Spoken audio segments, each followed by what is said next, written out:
বাচ্চাদের আবদারে আবার এটা একটা চকলেট কেক বানালাম। তো এটা কিছুই না, এটা প্রেমিক্স ছিল আর কি। তো প্রেমিক্স কেক বানাতে কিছুই লাগে না। এতে 200 গ্রাম মতন ছিল আর কি। তাতে আমি চার চার পাঁচ চামচ মতো তেল নিয়েছি, আর এতে দুধও লাগে না আর অন্য কিছুও না। এটা জল দিয়ে ভালোভাবে অল্প অল্প করে মিক্স করে ভালোভাবে ফেটে নিয়ে, মানে যত ভালোভাবে আর কি ফাটবে আর কি, ততই এটা আর কি নরম হবে, স্পঞ্জি হবে। তা আমি এটা প্রথমবারই বানালাম।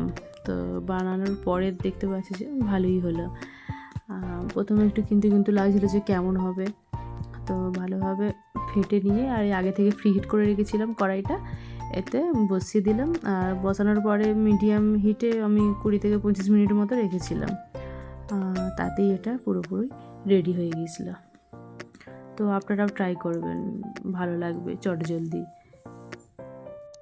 আর এই যে পাত্রটা আমি ইউজ করেছি, এটা হচ্ছে খাবার ইডলি হয় না, সেইটার আর কি ওই প্লেটটা নিয়েছিলাম, কারণ আমার কাছে কেক বানানোর ওই পাত্রটা ছিল না। তো সেটাই আমি নিয়ে এতে বানিয়েছি, সেই জন্যে থিকনেসটা একটু কম দেখাচ্ছে, কারণ জায়গাটা বড় হয়ে গেছে, কেকের পরিমাণটা কম। বাকি ভালো হয়েছিল। ঠিক আছে, দেখা হচ্ছে আবার আপনাদের সঙ্গে নেক্সট ভিডিওতে। আজকের মতো টাটা, ভালো থাকবেন।